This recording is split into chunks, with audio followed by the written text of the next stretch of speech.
Good afternoon, everybody. Good afternoon. Hey.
Good afternoon, everyone. We're going to get started in just a moment.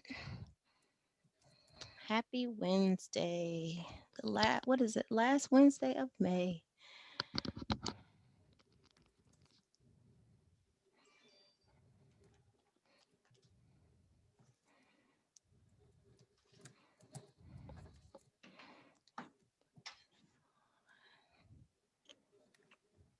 Do not disturb.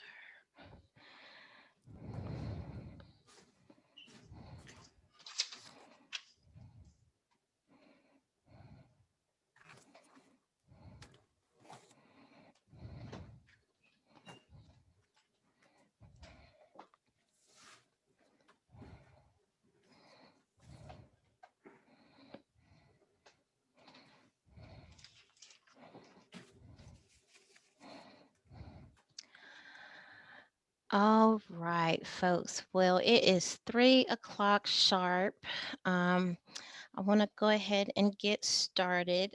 We do have a very full agenda, lots of information to share today. I'm going to go ahead and get started. Thankfully, we don't have anything we have to vote on today, so I know folks are still going to trickle in slowly. But good afternoon to all. Happy Wednesday. I think it's the last Wednesday of the month. I know most folks are looking forward to the long, well-needed weekend. I know for over here, we are very happy when the government holiday does come up. So hopefully everybody will have a good long weekend. Well, I will go ahead and call our May 26, 2021 meeting to order. Thank you all for joining us this afternoon. This is our full COC meeting. So I see that we're going to have our HSAC members, of course, and various COC members that are joining us today. So welcome to our annual full COC meeting. I want to start the top of the meeting with going over our goals. So our goals are as follows: finish the job of ending chronic homelessness, prevent and end veterans homelessness, prevent and end homelessness for families, youth, and children, and lastly, set a path to ending all types of homelessness. So I think it's very crucial that we remind ourselves of our goals at the top of each meeting. So for usually each month, we do review the minutes from the previous month. We do not have those meeting minutes at this time. So next month, we will likely need to review and approve both April and May. So we will revisit that in next month. Let me stop right here to see. I'm not sure if Ruby's on or if anybody from community development. Do we have Yeah. anything for community for public comment? Hey, Ruby. Hello. No, we do not. Okay. All right. Well, I will forge ahead. Thank you. So as follows on the agenda that was sent out, next up is the executive committee quarterly report. So that will be me. So just want to kind of recap some of the work that the exec committee has been doing, here recently. Um, much appreciation to the community development staff that assist all of the exec committee. We continue to meet monthly. So thank you to our vice chair, Angel Vic Lewis, our secretary, Helen Tripp, Jonathan Crooms, our Durham County Veteran Service Officer, and then Sharita McCullers, and of course, Hanalea, Colin, and Lloyd join us monthly for those meetings. We typically work very hard on making sure that we are providing you guys with enough information on various things. So we continue to receive recommendations, suggestions on trainings. I know that there was a recent survey sent out to providers to inquire about where the training gaps might be. So we continue to have those conversations. With this last meeting that we had, we do check attendance. For the most part, 100% mostly are attending. I think doing it this virtual way has been very helpful for folks, but we have an overall good attendance from our HSAC members. There's probably one person that we have had to reach out to, our person on the board with lived experience that we'll have to follow up on. But for the most part, thank you all for consistently joining in these monthly meetings and adhering to our attendance requirements. The exec committee continues to have boots on the ground in terms of COVID response for our community, our emergency shelter, what's going on in real time, and ultimately our coordinated entry process. So lots of moving parts across our committee, but the HSAC exec committee continues to make sure that these processes are fine-tuned. The next thing that I wanted to discuss is our election. So my tenure with this group will end in a couple months. As per usual, we typically don't meet in the month of July, so we'll have a meeting on next month. We will be having elections forthcoming, and then do a changing of the guard, so to speak, in either August or September. I do have great news. On last month, we did announce a sort of shift that we were going to do. I don't see if Angel is here, but Angel was I'm, happy. Hey, Angel.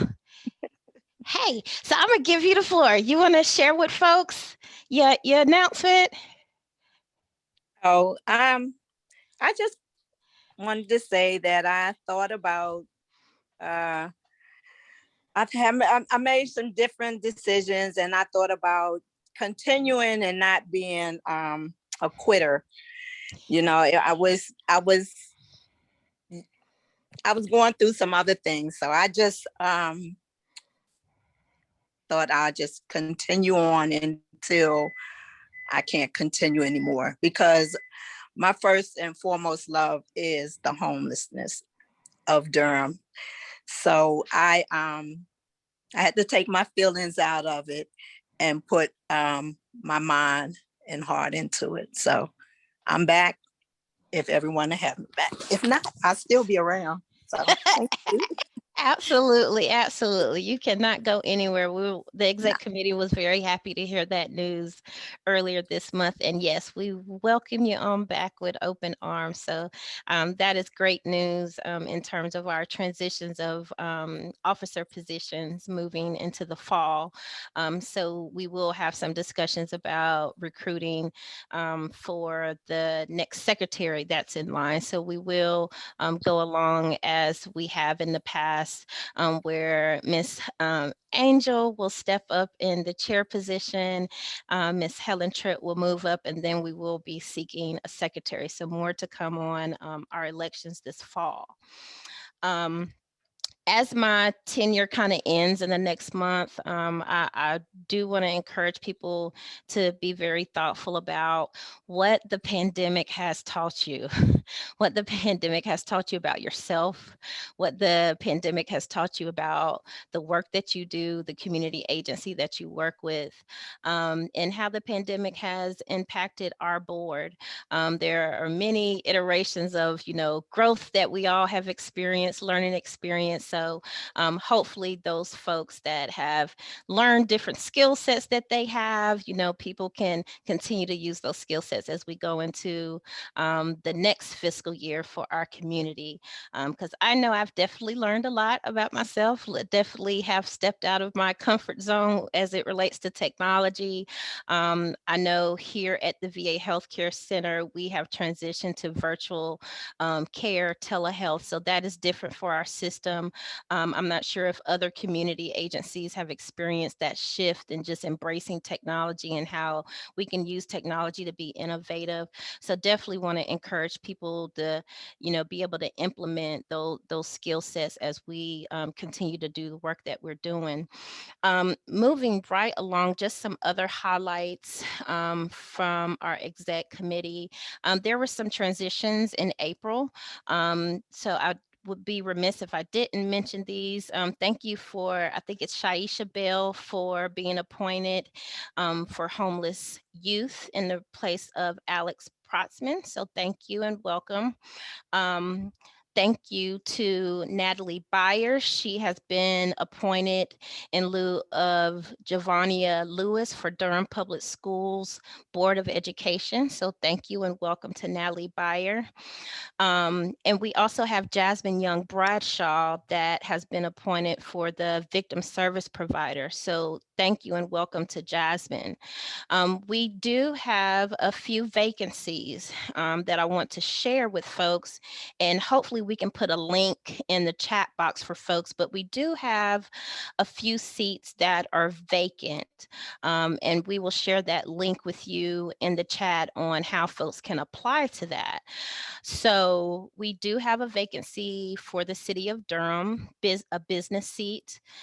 We do have a vacancy vacant seat for the City of Durham, our faith community, our faith and religious organization. So spread the word, let folks know that we are looking for folks to fill those seats. If you have colleagues that you work with that you feel that would be suitable for that role and that seat on this committee, please refer them to the community development link that we'll post for you.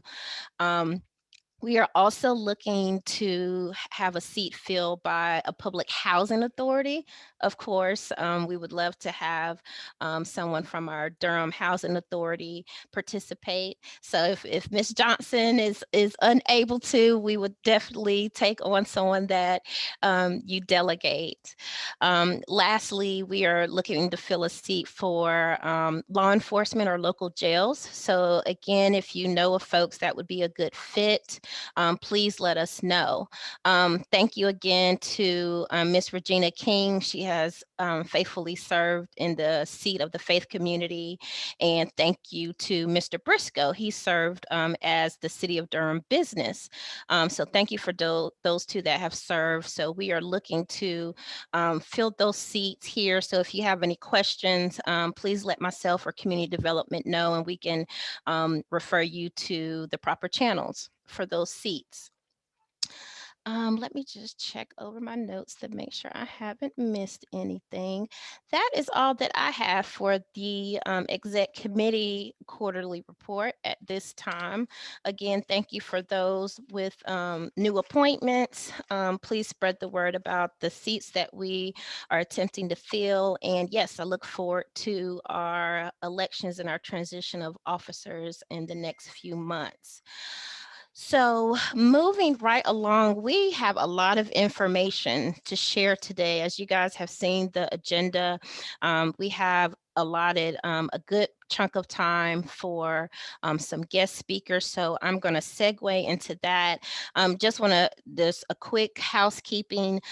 We will welcome our presenters and give them probably about 45 minutes to present. At the conclusion of their presentation, I will ask that if there are any questions or comments from our HSAC members first, if we can give priority to our HSAC members first, and then I will open up the floor to the gallery and other CoC members for any questions. And I will try to do my best at checking the comments here. Okay, so moving right along, just to give you guys a little background, we're going to talk about multifamily development, county development, and DHA RAD. So we have a few presenters with us this afternoon. So thank you for joining us, Mr. Reginald Johnson from Community Development, Anthony Snell, I see you there, from Durham Housing Authority, and I hope I don't butcher the name, Perry Mans from Durham County. So thank you to you guys for joining us for this afternoon. I will turn the floor over to you guys to hear what you have to share about multifamily and county development and the DHA update. Thank you.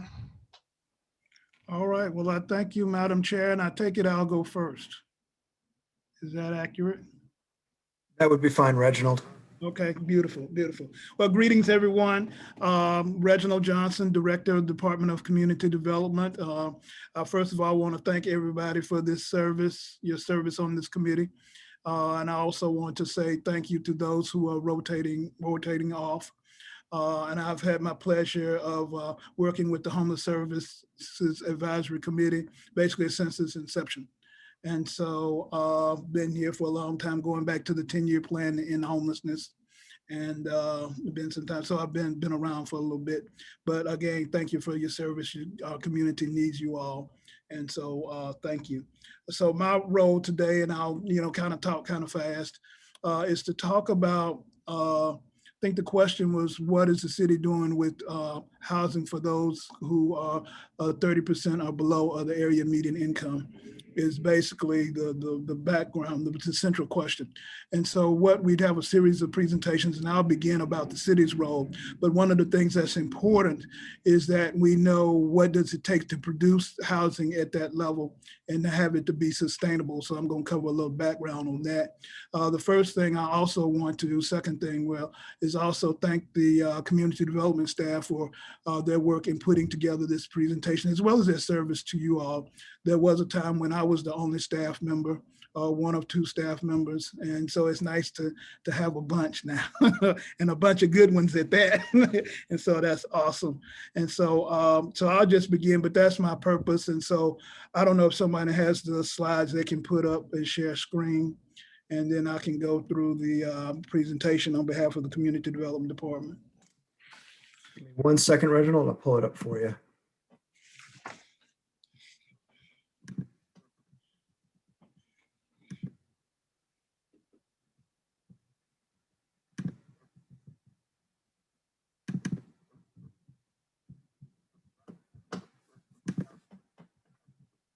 I hear him clicking away, so hopefully it'll come up soon. I got it. Said to pull it up. Sorry about All that. right, super. All right. 1 second to get to the slideshow to start it. It's always hiding behind the. There we go. Beautiful. All yours, Reginald. All right. Thank you so much. I appreciate you, Colin. And so we're going to talk a little bit about affordable rental housing. Next slide. What I would say, the first thing that I'm often asked, is, and many of you know this, what is affordable housing? And so just to be clear, affordable housing is safe, decent housing that is affordable to low-income households. Affordable means that the rule of thumb is that households should not spend more than 30% of gross income on housing-related expenses. That's related whether it's homeownership or rental. And low income means that the income is, household income is at or below 80% of the area median income adjusted by household size. So for those not familiar with the area median income, just say if they took all 200 and something thousand, 50,000 people who live in the city of Durham and ranked us all below one from another, next to the one person in the middle would be the midpoint, and then 80% of that would be 80% of the AMI. And so that's where that's how we begin to define low income. Next slide. So this is a different take on it. This is a slide, and I'm gonna kind of pause right here so you can take a look at this, but this is the Durham Orange County AMI levels. You can go back. Thank you. And by household size, so by HUD standards, we're in a region that consists of Durham and Orange counties, and they do polling, surveying to come up with this data. And this is how the unit that we are measured in. And so you look at 30% AMI for household of one is $18,150. If you go to, this is annual. If you go to a household size of four, it's $25,900. And so across the top is the household size, number of persons. Going down the left side, the left axis is the AMI level. Okay, next slide. And what are affordable rents?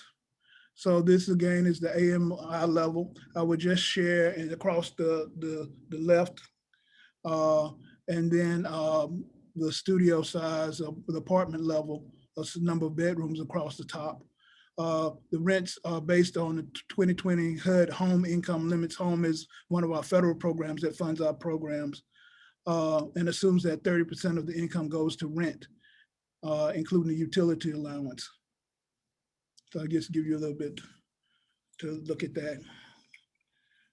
Next slide. And we'll, if the presentations have not been sent to you, they will. So I know that Colin will, team will take care of that. So what is the substance? This gets to the central question when we're talking about producing affordable housing. So across these, we have three different bars here. What those bars represent is the cost that it takes to produce a unit, an apartment.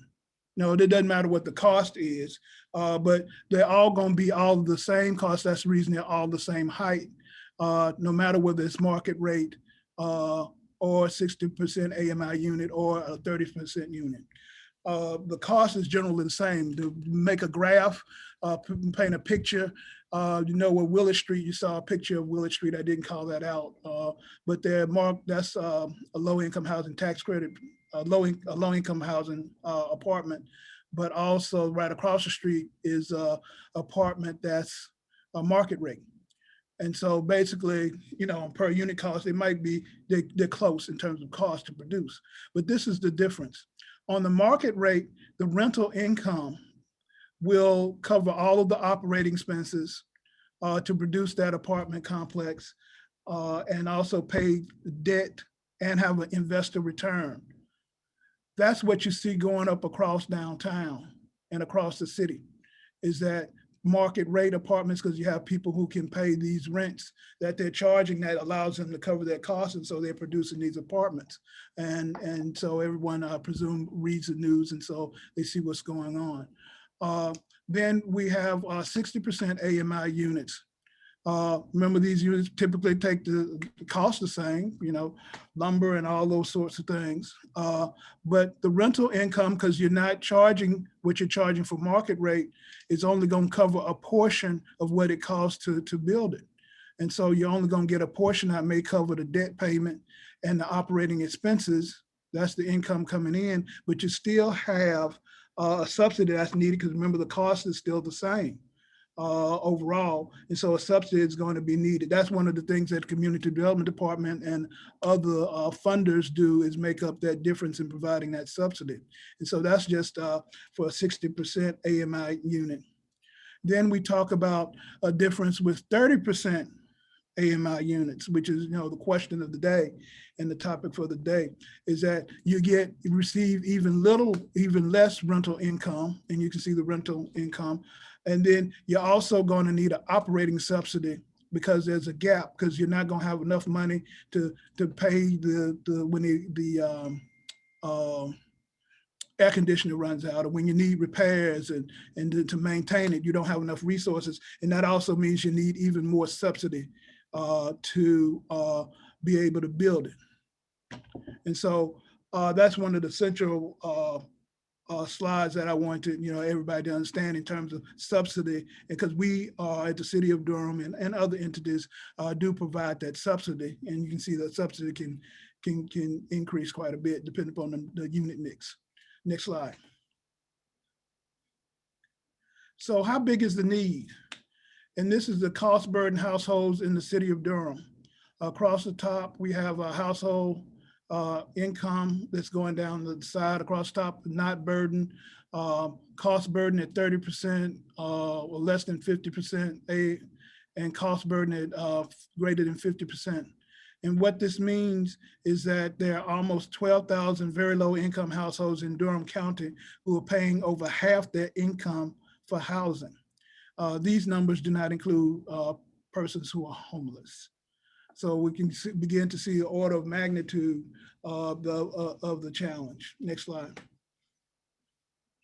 So we're going to talk a little bit about the Forever Home Durham program that citizens helped pass with the bond referendum, and then we were combining with the other funding, federal funding and local dollars through our city council that we have put to work to end homelessness and create additional housing opportunities. I mean, the goal is to make, you know, Durham affordable, livable, as well as inclusive. And this is a picture that I mentioned, referred earlier to Willard Street, which is right across the street from the North Carolina Mutual Life Insurance Company building and right by the transportation center. Next slide. So just talked about the bond, and the bond funds are combined with $65 million in existing city and federal funding to make for $160 million investment called Forever Home Durham in affordable housing services for low-income Durham residents. Next slide. The Forever Home Durham goals to build 1,600 new affordable rental homes, preserve 800 affordable rental homes, move 1,700 homeless persons into permanent housing, and provide 400 affordable home ownership opportunities to first-time home buyers. Next slide. Additional goals include helping 3,000 low-income renters and homeowners remain in or improving their homes, create at least $130 million in contracting opportunities for minority and women-owned business enterprises, MWBEs, and support nearly 3,000 jobs as a result of construction operations, resident spending over the life of the housing created with Forever Home Durham funding. Next slide. So this is the Forever Home Durham budget. Thank you for blowing it up, because I have glasses, can't see that well. But if you look at, I'll spend a little time just walking through the homelessness category. So we have about $10 million, $10.5 million that we have projected. And so you can see the portions that are projected for emergency shelter and rapid rehousing, for homeless system investments, for technical assistance and capacity building, and well as homeless opportunities for persons with AIDS. Then you can also see the funding in the multifamily rental category. I guess that's the aqua color. The downtown revitalization plan for the Durham Housing Authority, and you hear a little bit about that more, is about just under $59 million. And then money for additional low-income housing tax credit units, we have about $16 million allocated. And then general multifamily production and preservation, $25 million, and preservation outreach. Then we have other categories. I'm not going to go through all of those, but like I said, you have those with you, and welcome to ask questions and email questions later. And we'll be glad to answer. But this is the basic breakdown. If you make it smaller, you can see that it totals, thank you, $160 million. This includes the bond referendum funding, which is used for basically bricks and sticks. And then because of that, we're allowed to use other funding with local dollars, as well as our federal funding that can help us with more services and things that we can't use the bond funding for. Next slide. So how we're counting, including in Forever Home Durham reporting units. We're counting units associated with city-funded contracts executed on or after July 1st, 2019, which is beginning of city first fiscal year Forever Home Durham program, and services delivered on or after July 1, 2019, which includes programs such as eviction diversion, property tax assistance, minor repair, and down payment assistance. And not included in the reporting are activities associated with COVID-19 response and the HUD-led remediation program. We received a grant of $3 million from HUD, or just over $3 million. So that's one time, but that's not included in the counting. And then all of the funding that's happened with COVID and will be happening is also not in the counting. But we know that that funding is going to residents. Next slide. So this is our progress to date. And I'll just pick a couple of categories. Let's focus on the first one. Rental units created total. Remember, the goal was 1,600 in the pipeline, and the pipeline means funding recommendations have been made. Contract is not yet executed. We have 466. And then we have 82 that's been completed. That's the Willard Street that I just showed you the picture, for a total of 548. And that means we have about 1,052 left. If we go down to homeless persons in permanent housing, remember the goal is 1,700. We have completed 562. And we have a balance of just over 1,100. So just again, completed means for units, certificates of compliance for services that the services were delivered. And so you'll have this, and so you can go and study upon it, as my grandpapa would say, and be glad to answer further questions on that. Next slide.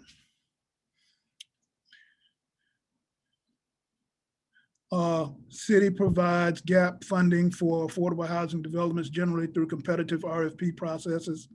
The city typically requires 20% of units to be targeted to households with incomes at or below 30% AMI. Examples of projects funded, Hardy Street, which is a developer, is DHIC and self-help. The number of 30% AMI units is 37, 60% AMI units is 95, for a total of 132. Farrington Road was a project, Laurel Street, 18 units at 30% AMI, 60% AMI 42, 80% AMI 22, and then a total of 82. North Duke project, which is CoC, you can see that 4 and 12 for a total of 16. And Ross Road project that we have slated with the reinvestment partners, 9 units at 30% AMI and 33 at 60% AMI for a total of 42. Next slide. So the challenges to creating more 30% AMI units. One is the high subsidy cost. If you remember going back to the slide that I showed earlier where the subsidy gets larger, construction of units must be 100% subsidized, and there needs to be additional operating subsidy either through income mixing. That means having different levels of income, the use of vouchers or ongoing operating funding. Then the issue of 30% AMI versus 30% of income. Unless there's a rental subsidy or voucher available, rents on 30% AMI units are set based on the incomes for households at 30% AMI. This means that households who earn less than 30% AMI will have to have more than 30% of their income, pay more than 30% of their income to live in these units, and that is a challenge. Next slide. Also limited services funding. Some extremely low income households need services for short and long term to address trauma, physical and mental health issues, substance abuse, etc. And property owners may be unwilling to provide housing to these individuals without a guarantee of service availability. And the tenant selection barriers, individuals with felony convictions, a history of eviction or unpaid rent, or poor credit can face challenges when applying for affordable rental homes. Now, that also includes apartments, of course. Next slide.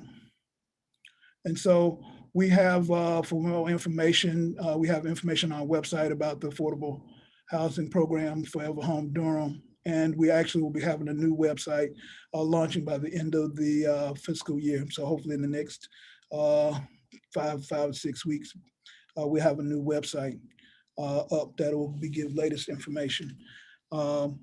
So that concludes my presentation. Thank you all for indulging me. And we can go from there, Madam Chair. Great. Thank you, Mr. Johnson. Before we move on to Mr. Snell, if we can pause for any questions and comments from HSAC members. I do see in there a comment from Sharita. Mr. Johnson, can you see that comment? If not, I can definitely read it out to you. Let me see. If you read it out, if you don't mind. Sure. Yep. Of the 1,600 affordable housing rentals, how many are for 30% AMI? That's the first question. So there's not and Karen Lotto, who is our director of strategy, is also on the line. And if I say anything incorrectly, she definitely can will fill in. But of the 1,600, there's not an identification of how many will be 30% AMI. At that level, it's deal specific, meaning the specific arrangement on a particular project will govern how many 30% AMI units. So it's not a this number will be 30% AMI level. This is a goal that overall we seek to produce this number of affordable rental units. Great, thank you. The second question, of the 562 units for the homeless, how many of those units are ready to rent? So I'm going to turn that one over to Karen, because 'Cause I know they're not available now because we have to. Sorry, this is Karen Lotto from Community Development. And my apologies, I missed the 562. Which are the 562 that we're referring to? So that was in the presentation. I don't know if Colin can put that back up. That's what I say. I don't think there was anything in there about 562. That's why I'm. There was a spreadsheet with units that were I guess in progress of the promise. Oh yeah, no, that's not, those aren't all units. So yeah, okay, now I understand. So this spreadsheet, Colin, it's slide 14. So this spreadsheet is progress against all of the goals in the program. So that 562 is not units. That is persons placed into permanent housing by the different providers through the CoC. So that's our rapid rehousing work. And I say our in the community's rapid rehousing work. It's direct placement. It's that may be happening. It's primarily, placement into permanent housing coming out of shelters. That's not unit creation. So that's currently what the homeless system is doing. Is Correct. What you're saying to Correct. me. That is what They're the not- homeless system is doing. So the top three measures are units. And as Mr. John indicated, there is not a specific target on units because it is deal specific. The general rule, we try to have at least 20% of the units be affordable at 30% in projects. Sometimes it's more than that. We strive to have it not be less than that. There are some circumstances where that hitting the 20% can be problematic if it's a preservation deal. But the unit, as I said, the units are all up above. So there's no guarantee that those units will remain part of that inventory. That's just currently what we have. It could turn into unaffordable or non-rapid rehousing or whatever our program used the units. When the No, wait, so the units that we're funding, so if you look at this chart, the rental units created, the rental units preserved, the home ownership opportunities created, especially the rental units, right? Those are units that are affordable for at least 30 years. So they're not units that can convert, overnight. Well, of that 562, like let's say William Square and Andover are being counted in this 562, correct? As I said, those 562 is not units, it's people. Okay. It's exactly, you said it accurately, which is, it is the work that this entire group is doing to place individuals and families into permanent housing. So it's not a unit creation. And further, you are correct that the housing that we're placing them into, we hope they can continue to be able to support, but it is, we're not necessarily as a system able to place everybody coming out of homelessness into permanently affordable housing. Does that answer your question, Sharita? Yeah, thank you. Right. Thank you, Karen. So that's all I see in the chat box. Mr. Alibi, hi. Howdy, this question is for Reginald or Karen. I noticed, Reginald, in the chart that there was 4.8 million, I think, that was under the category of homeless system investment. And so I was curious as to what that was and what was the source of that funding. I'll let Karen take first stab at that. Yes, sir. So that is primarily city dedicated housing funds. Okay. And it is the funds that the city is putting into, for example, the rapid rehousing contracts, the unsheltered coordinating agency work, the HMIS work. Colin, Hanalei, am I missing anything else? Also the coordinated entry with diversion, landlord engagement, Yes. unsheltered coordinating agency, homeless management information system, and technical assistance for providers in the community. The technical systems is. Oh yeah, that's, sorry, yeah. Yeah. The other So, line item. Terry, just for our ease as a department, we refer to those as homeless system investments because they're not intended to directly serve, necessarily directly serve individuals and put them into housing the way rapid rehousing does. Right. Intended more to help support the entire system that is then doing all of those things. One of the reasons I was asking the question, Karen, is that during the, campaigning for the affordable housing bond, the mayor and others said, very clearly that because this is bricks and mortar, there would not be any affordable housing bond money per se that was dedicated to the homeless. But the advantage here is that it would free up other money from the government sources as well as the city to put toward that. So it was a plus, all boats Right. sort of rising. And I'm just trying to figure out if that's where it's parked or that is coming in some other way as was talked about. Well, I mean, if you look at it this way, the city in this plan is putting about $1 million a year of dedicated housing funds into homeless system work. Right. Plus additional amount of money in of dedicated housing funds in emergency shelter and rapid rehousing and technical assistance capacity building. That is a level of funding that we would be challenged to sustain. Well, she says we're challenged to sustain. I would say the numbers wouldn't be 4.8 million. It's something that we're able to do it because we're able to fund bricks and sticks with other sources of money. And what we're trying to do is to grow, is to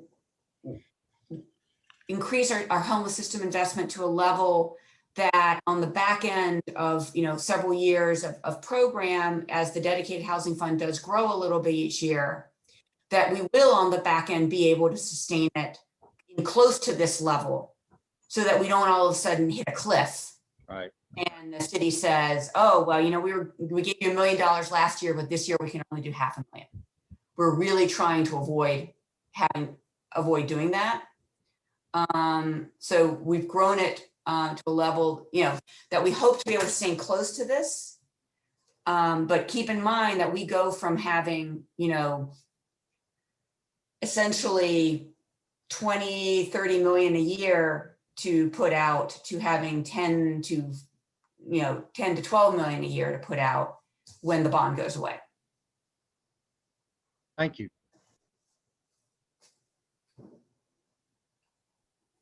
All right. Any more questions for this part of the presentation? And feel free to place them in the chat so I make sure I won't miss you. If I don't hear any, then we're going to move right on to our next presenters.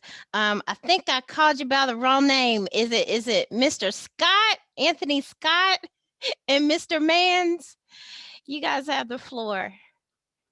Yeah, I'm not sure if Anthony is going to be on that, but I appreciate you allowing me to go next. I'm sorry, I have a hard stop at 4 o'clock. I'm going to take Reginald to lunch and we're going to count what 45 is. So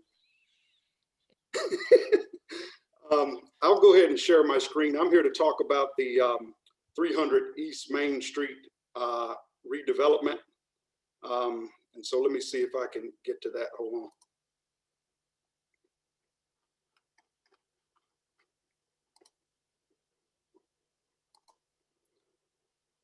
So can you guys see my screen? Yes, sir. All right. So again, my name is Perry Mans. I'm the Deputy Director for Durham County Engineering. I'm serving as the project manager on the 300 and 500 East Main Street redevelopment.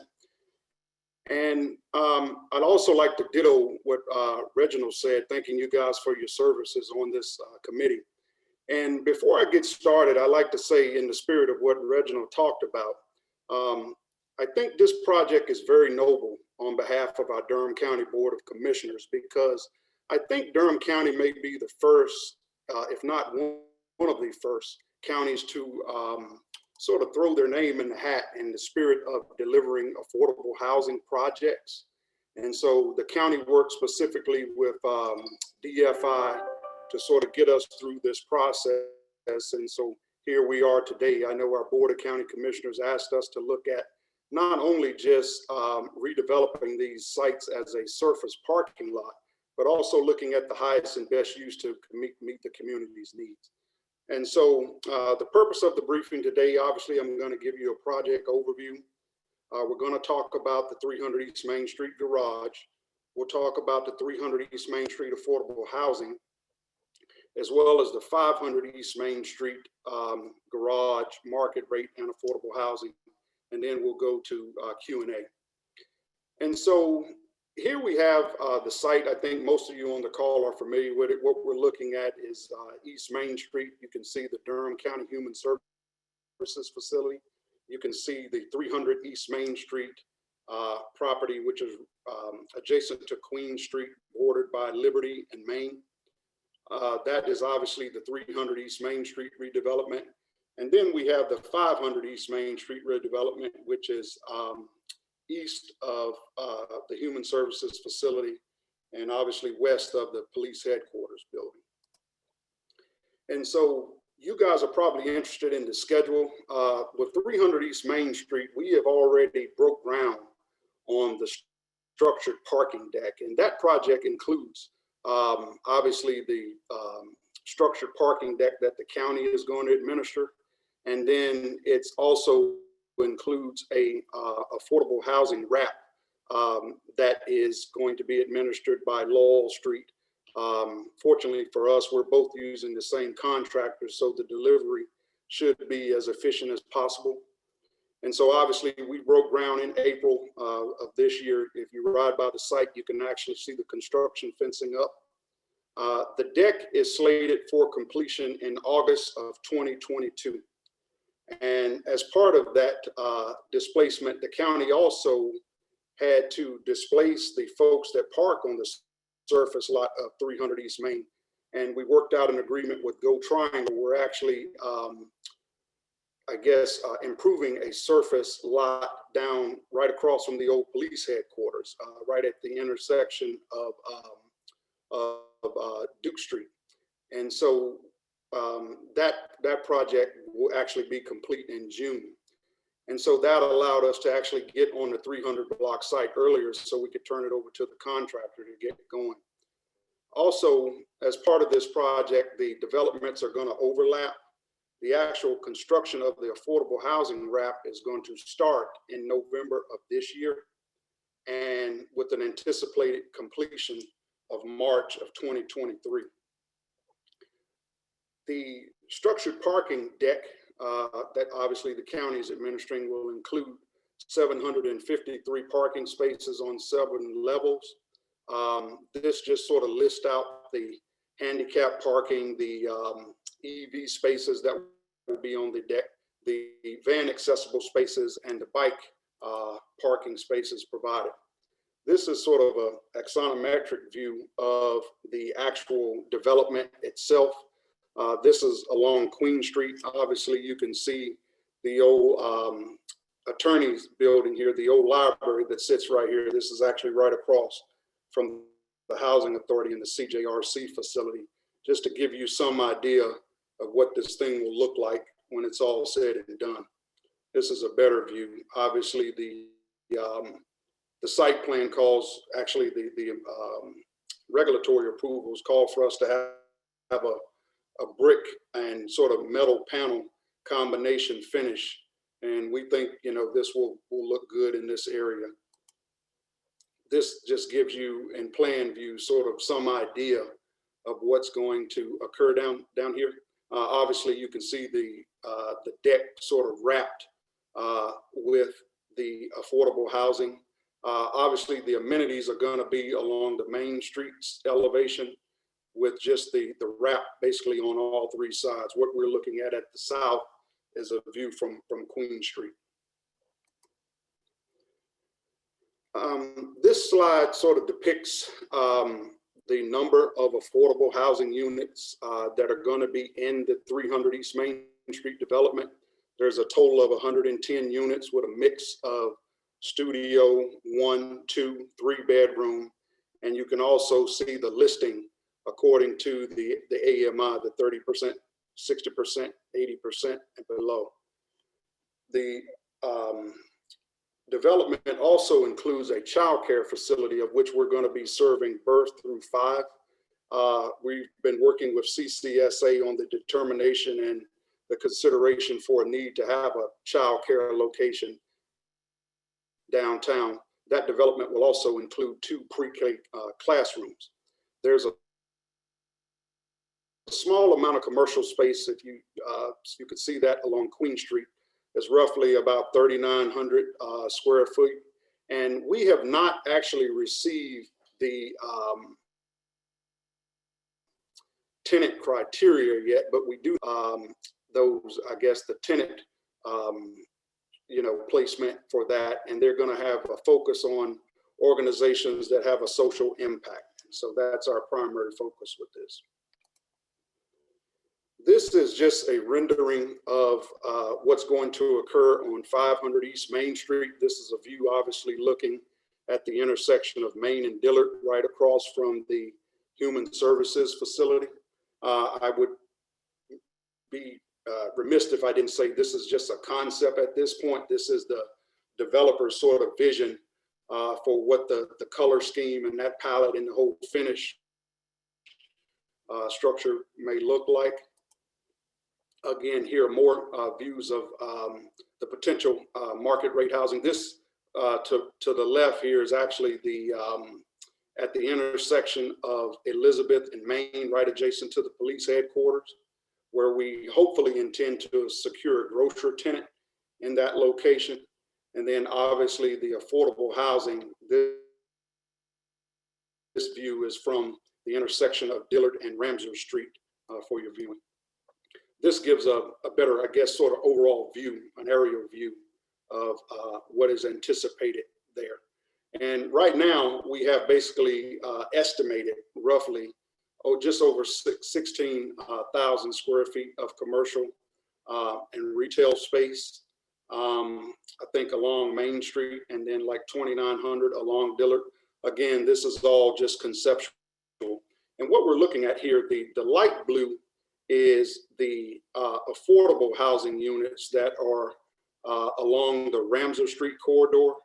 And then to the north, we actually have the market rate elements along Main Street. Obviously, the county's deck sits in the center of this development.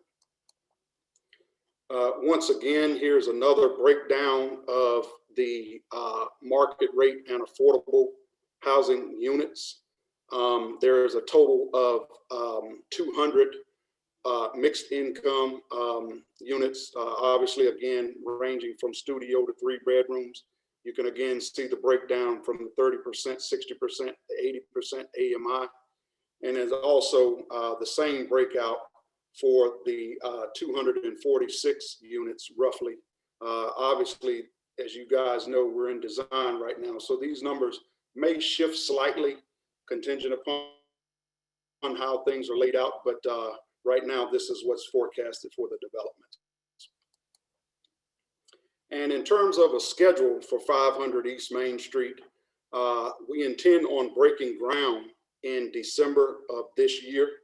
The county is actually going to allow the market rate developer to construct the deck simultaneous with the market rate development. Obviously, that will go first. And then they have the market rate development opening in the 4th quarter of 2023, and then followed by the affordable development opening in the 1st quarter of 2024. And I would say that this schedule is just, it's really a thought right now. Obviously, this schedule continues to evolve as we sort of work through the various agreements Obviously, we're a lot further along on 300 because we came out of the ground first and the need to sort of fulfill the requirements of that. But right now, this is our preliminary schedule. And so at this time, that sort of completes my presentation. I'll be happy to answer any questions as best I can. And I would say that typically when we do these, we typically have the developer, obviously Laurel Street is doing the development of this 300 East Main Street. They're, I guess, truly entrenched in what's going on in Durham. I know they're working with the Durham Housing Authority on several projects. I think Reginald had a slide that had them listed on the Farrington Road development, but unfortunately they had a prior engagement. So I had to go at it alone today, but I'll do my best to try to answer any questions you guys have. So thank you. Thank you, Mr. Mans. All right, I don't see any in the chat. I have a question. Okay, go ahead, Sharita. I'm sorry for having questions. I just have questions. No, don't apologize. First of all, Mr. Mans, I just want to thank you for being here today and giving us some really valuable information on what the county is doing to address our housing crisis in Durham County, because we need all hands on deck with this. What was the rationale on the 500 block for waiting to build the affordable units last? The rationale is the actual deck is the driver for the entire project. And so it needed to come out of the ground first. And so obviously with the coordination that's going to be required, because the actual deck and the market rate housing sort of are joined. Basically, there's like firewall separations and things like that. And so that again is sort of the sort of reiterates why the county agreed to allow the market rate developer to construct both of those elements. The actual affordable piece is sort of separated from the two because there is a linear park that we're going to have sort of that traverses the block. That will be to the south of the actual parking deck in the market rate. And so that's just the justification for doing it.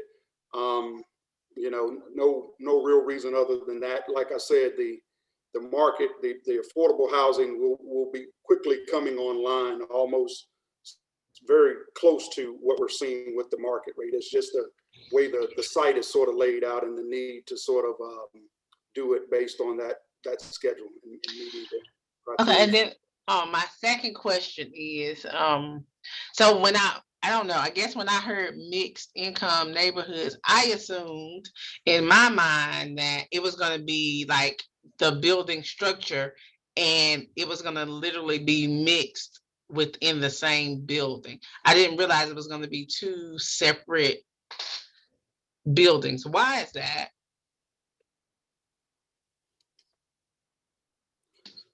There are, and certainly Karen and Reginald can help me with this, but from what the county has been told, there are certain, I guess, just statutory requirements and sort of things that how the funding and everything is structured, whereas these really can't be combined. At least that's what, you know, the county has been told. Like I said, that's why we're working with two different developers on the 500 site. We're working with a market rate developer, and then we're also working with a affordable housing developer. Obviously, with the affordable housing, the county is going to continue to own the affordable housing site itself, and we'll be doing a ground lease on both the 300 and 500 to that affordable housing developer. The market rate development piece, that ground will actually be sold to the market rate developer. And okay. So Reginald, can you sort of help me with that explanation? So what I would recommend to you, Mr. Mons, is that we just send something in writing on follow-up. Sure. Okay. And because these topics can get kind of complicated. And I've been through enough rounds to know that. And so that's probably the best advice that I have for you is just have the developers or work with developers to submit something. We can give it to the HSAC on follow-up. Sounds good. Thank you, sir. Thank you. Thank you so much. Thank you for sharing that great information. I know you're in a time crunch. Thank you for joining us. And I think Commissioner Carter shares her sentiments in the comments. And Alicia, this is Drew. Could I add Yeah. a quick comment? Sure, go ahead, I Drew. put it in the chat, but this was definitely a point of conversation with the commissioners, and I think it's fair to say that they asked basically that exact same question and had a clear desire, if it were possible, for mixing the housing types together. But my recollection, and Perry was pretty close. My recollection is that it was a stipulation or a requirement connected to the tax credits that are being used on the affordable side, that they can't be mixed together. So that was an expressed desire and goal of commissioners, and it didn't appear to be possible given the sources of funding for the affordable housing. If that makes sense. But we will follow up further in writing and just make sure that we're fully accurate. Sounds great. Thank you, Drew, for that clarification. All right, so we're going to switch gears yet again. Our next group are coming to us from DHA. I think Miss Ashanti Brown, Miss Danita Johnson, and possibly Mr. Snell. But you guys have the floor. Thank you. So my name is Anthony Snell. Not Scott. I am the elder Anthony here at DHA. Okay, so you did not make a mistake, and I'm not certain if Mr. Scott is on this call. So that's the running joke here. People always send in emails to him that actually should go to me. So that happens throughout the day. So I am the new Anthony that joined the agency here in November. Just a little bit about my background. I came to DHA after serving as the executive director of the Little Rock Housing Authority and serving in a similar role to which I am serving here with DHA as the director of development. There I came in as the deputy director of real estate, overseeing a conversion of their public housing under the Rental Assistance Demonstration Program, or the RAD program, which you've probably heard us talk about a lot and use that acronym. I believe Ms. Brown, I have two other colleagues with me today, and you've already mentioned their names. We have Ms. Ashanti Brown, she's our Director of Strategic Management, and we have Danita Johnson, our Chief Operating Officer. These individuals, I'm sure you are familiar with. You've probably had interaction with before. I'm the new kid, so they sacrificed me first as part of this process.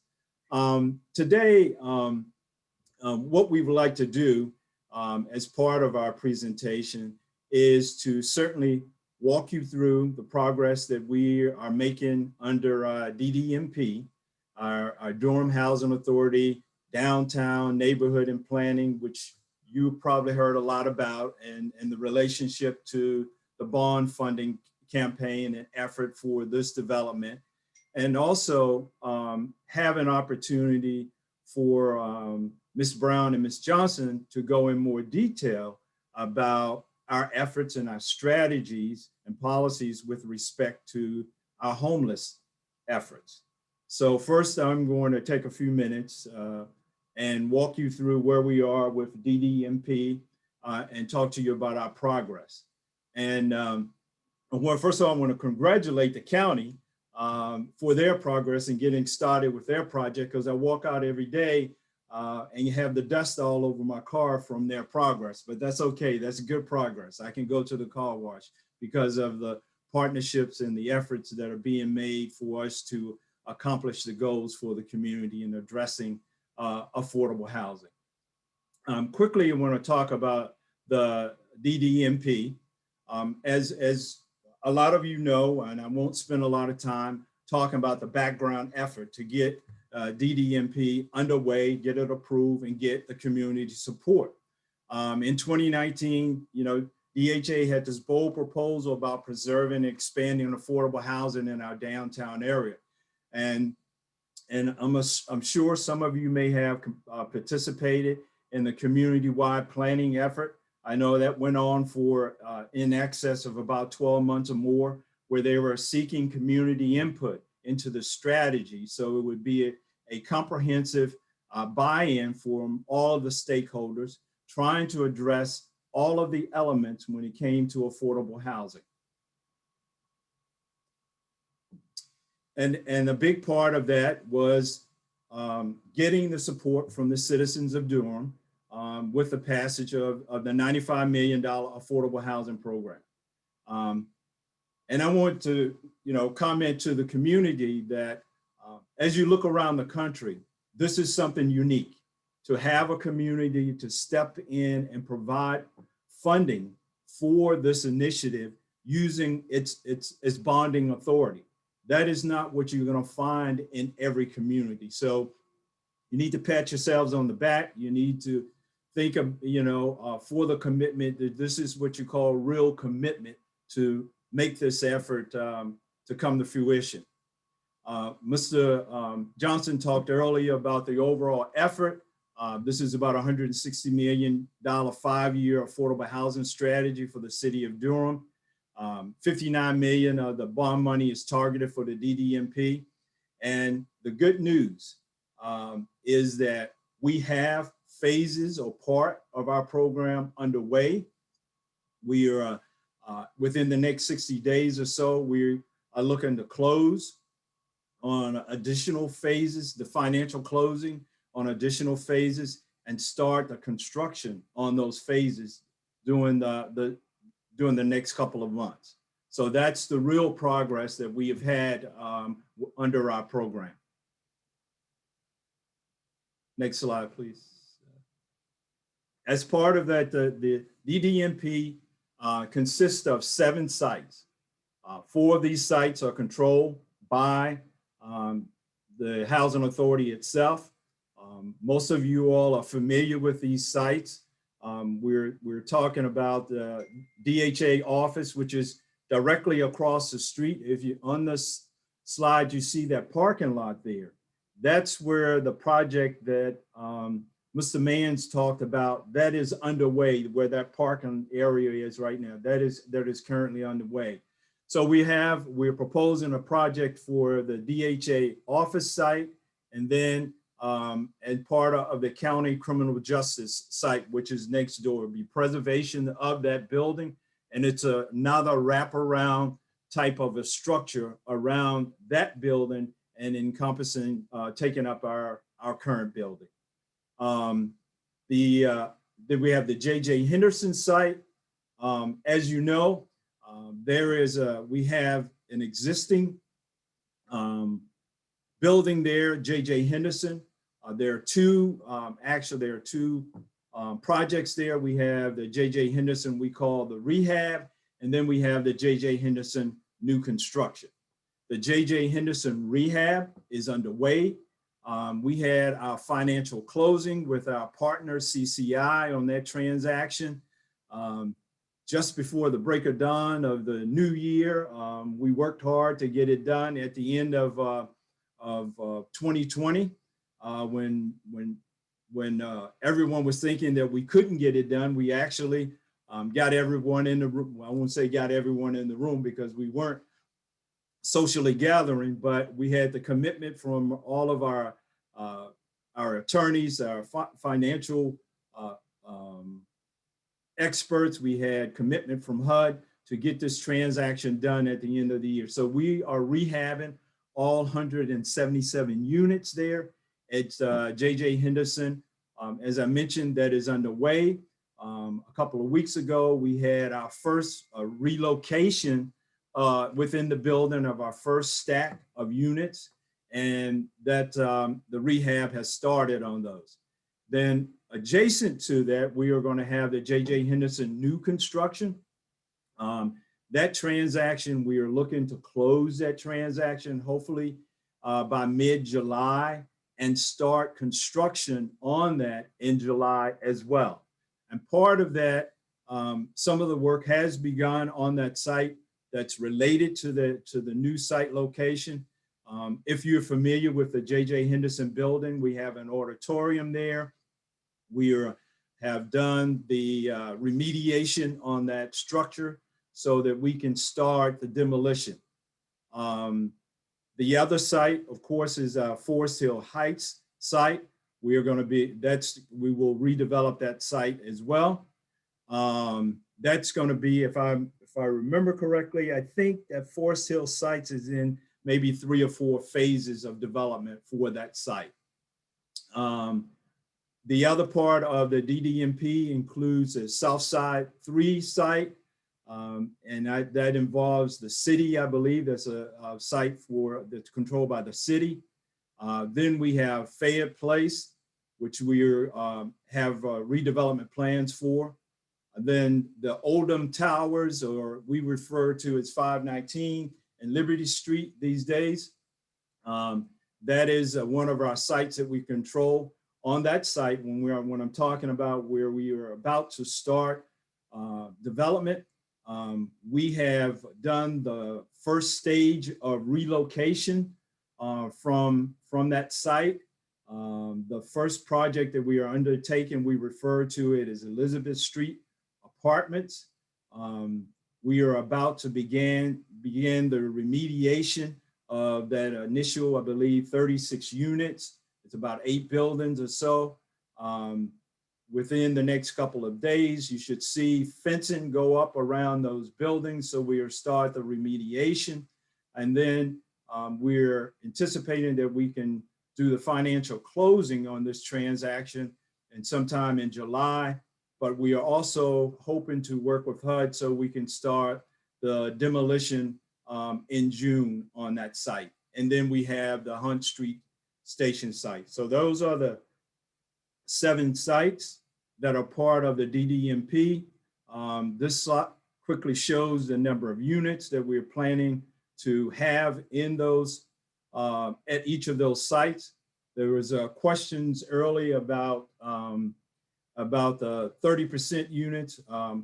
One way I would like to address that is understand that all of the public housing sites, or where we have public housing units, we are preserving all of those units.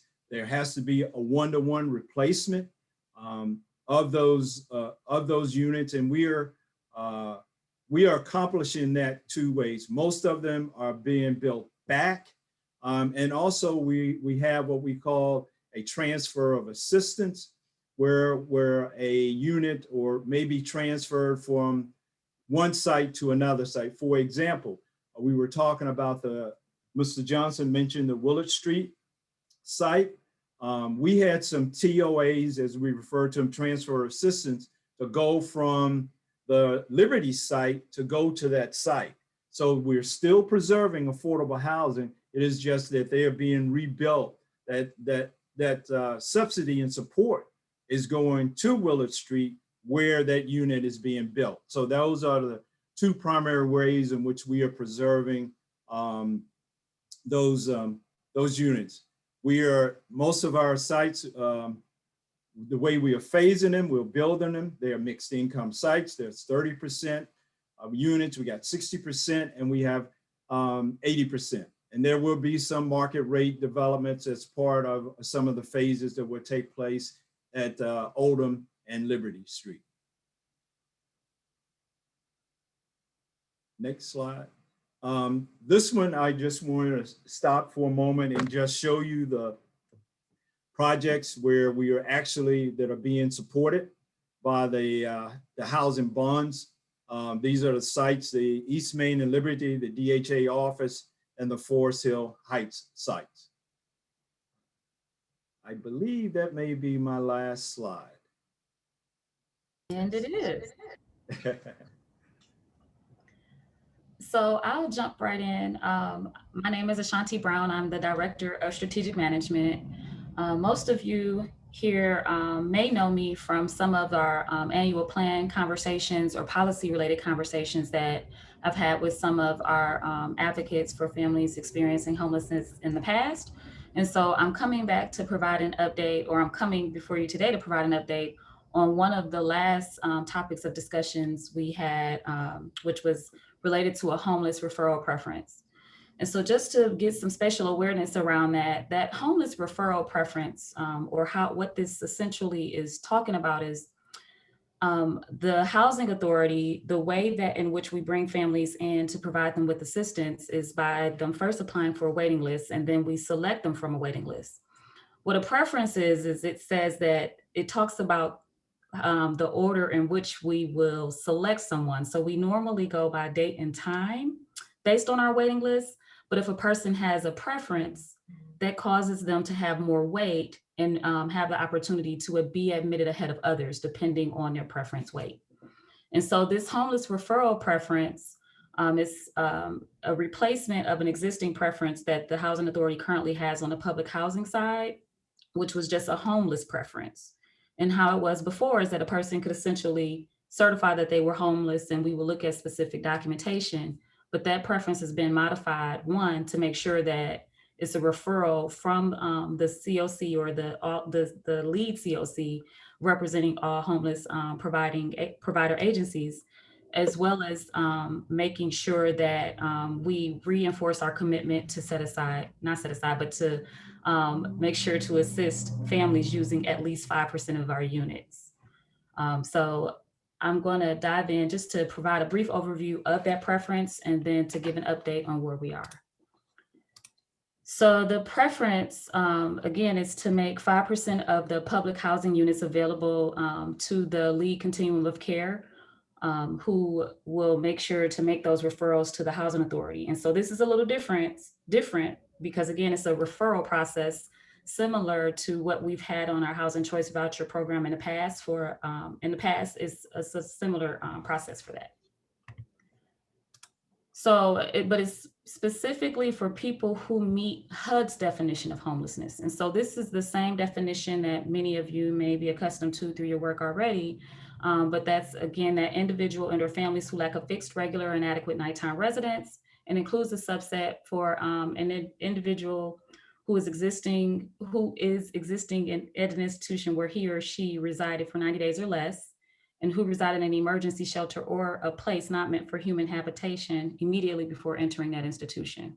Or an individual and or families who will imminently lose their primary nighttime residence, or unaccompanied youth and families with children and youth who are defined as homeless under the federal statutes who do not otherwise qualify as homeless under this definition, or individuals and or families who are fleeing or attempting to flee domestic violence, dating violence, sexual assault, stalking, or other dangerous or life-threatening conditions that relate to violence against the individual or a family member. And so that's also strengthening the definition of what was considered homeless in the previous preference. So an additional caveat to that is, for the purpose of this criteria, and this is specifically from the policy, this is how it's written, but individuals and or families currently housed by the CoC in permanent supportive housing or rapid rehousing will maintain their homeless status as it existed at project entry so that they can benefit from this preference. Another caveat to this policy change is that the lead CoC or the CoC lead agency or their designee, in conjunction with the Homeless Service Advisory Committee, will determine the partnering homeless provider agencies. All homeless provider agencies make direct referrals to the CoC lead agency or their designee, and that's who will confirm that the individual and or family meets the definition or the criteria of being homeless. And that's when the referral can be made to DHA for processing. The CoC lead agency will have an MOU with DHA in order to provide referrals. So as an update, where we left off is after our board approved this policy, when we started having these discussions quite some time ago, we sent the information in as a part of our plan to HUD, and HUD approved that plan. And after that, of course, 2020 happened. And I don't know about you guys, but if you were around, you would understand that 2020 was quite a busy year for DHA and the world for that matter. And so here we are, we got to a place where we got the MOU drafted and it is in the process of being executed. So after that, once it's executed, we can start to receive referrals and to make sure that families are housed. And the way that this referral process works, or the preference works, is that we're going to maintain that 5% for our public housing units for the homeless. So as you heard Mr. Snell speak about a little earlier, we are going through RAD conversions or conversions of our public housing properties under the Rental Assistance Demonstration Program. So I just wanted to go back and also reiterate that that commitment remains the same for our project-based voucher units as well. So once the property converts under RAD, that same 5% preference is written into the policy on the administrative plan side or on the housing choice voucher side as well. And so those units, that same 5% will still count on the other side as well. So like I mentioned earlier, we are in the process of executing the MOU, and the implementation is directly following that, where we're trying to kick some things off in the next couple of days. And so I will pass the baton to Ms. Danita Johnson, our Chief Operating Officer and the Director of our Housing Choice Voucher Program. Thank you, Ms. Brown. And again, I'm Danita Johnson, as she indicated, the Chief Operating Officer and the Director of the Housing Choice Voucher Program. And I just want to say it's good to be in a space with some individuals that I haven't seen in a long time. It's good to see everyone. To be respectful of the time, I'm just going to dive in. And today I'm going to speak to you about, on the voucher side, the existing homeless programs that we have, our homeless preference on the voucher side. You just heard Ms. Brown speak on the public housing side. And then also I'll speak briefly on our future homeless program. So with starting with the existing homeless program, with mainstream vouchers, we have 33 vouchers, and these are vouchers that are for non-elderly people with a disability who are transitioning, who are at risk of or transitioning out of institutional or other segregated settings. And again, we have 33 vouchers allocated for mainstream, and our referring agency is Alliance Behavioral Health. And then Veterans Affairs Supportive Housing, also known as VASH. This is partnership with the Department of Veteran Affairs, and this combines rental assistance with also clinical services provided by the VA. And we have 122 vouchers allocated for VASH. And then Home Again is a grant rental assistance program, and it combines, it's a combination with supportive services with other sources to assist hard to house homeless persons with disability. And our referring agency also for Home Again is Alliance Behavioral Health.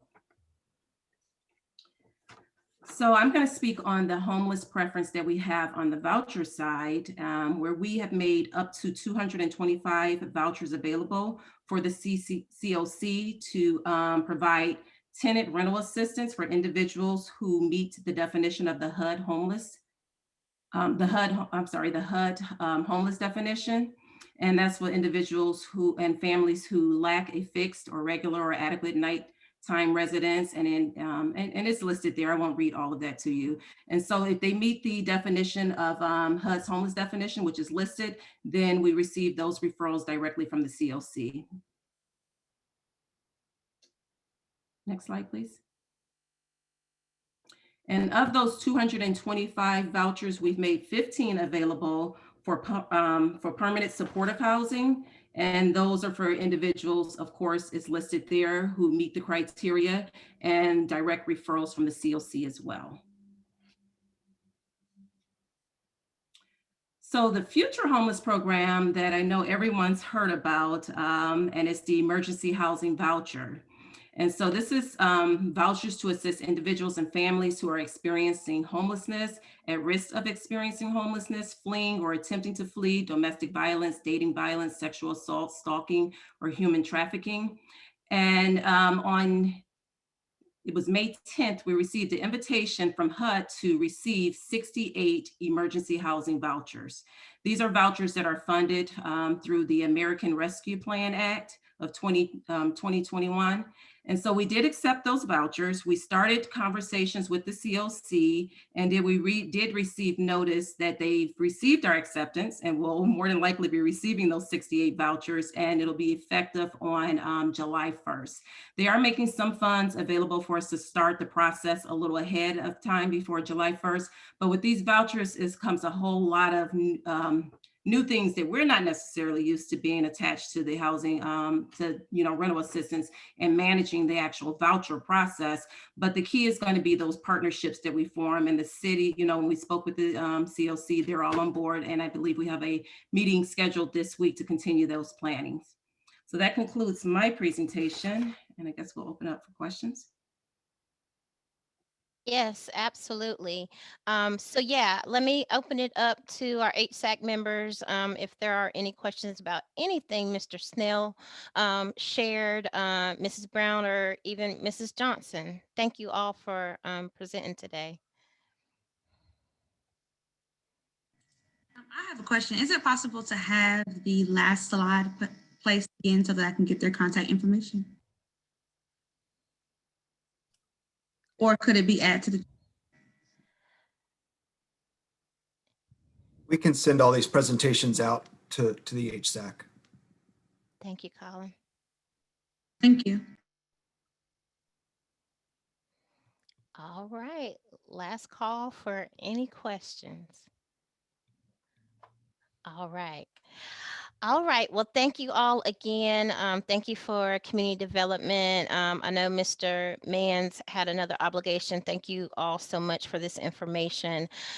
Good to know as this board is going to be kind of making some decisions moving forward.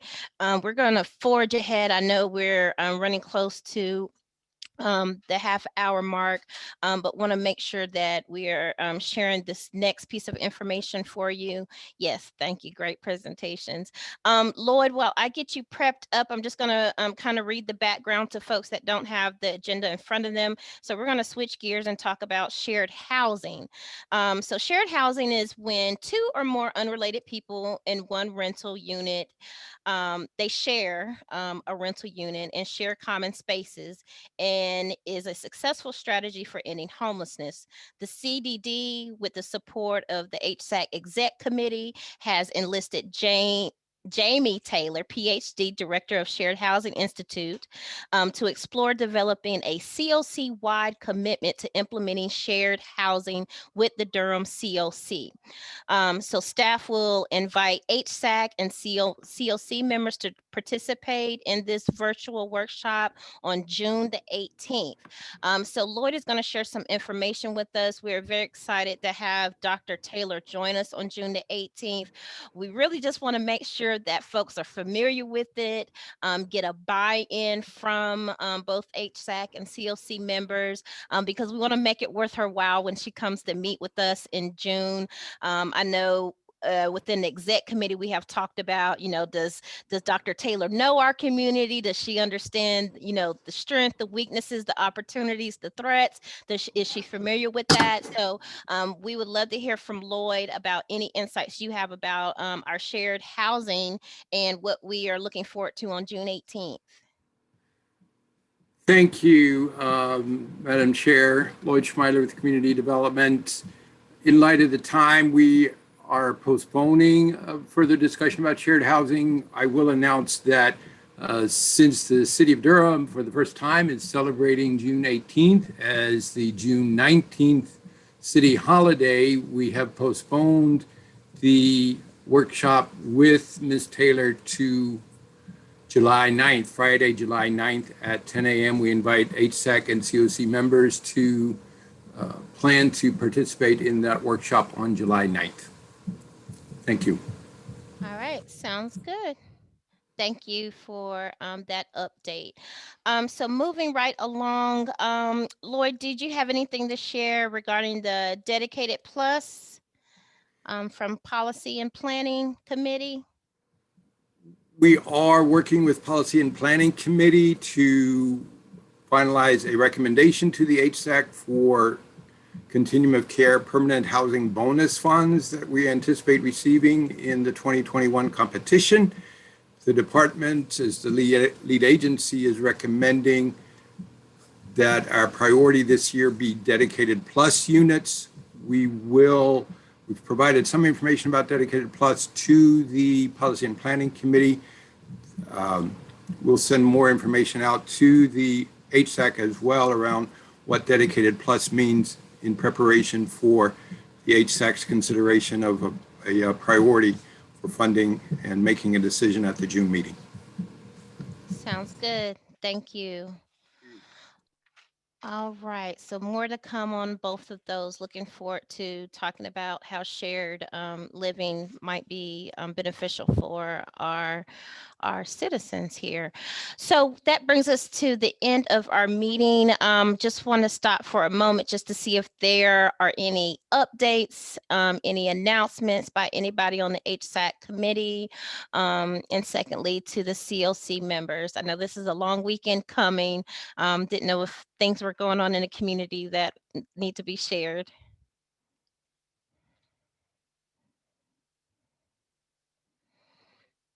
All right, hearing none, I will entertain a motion to adjourn. I move.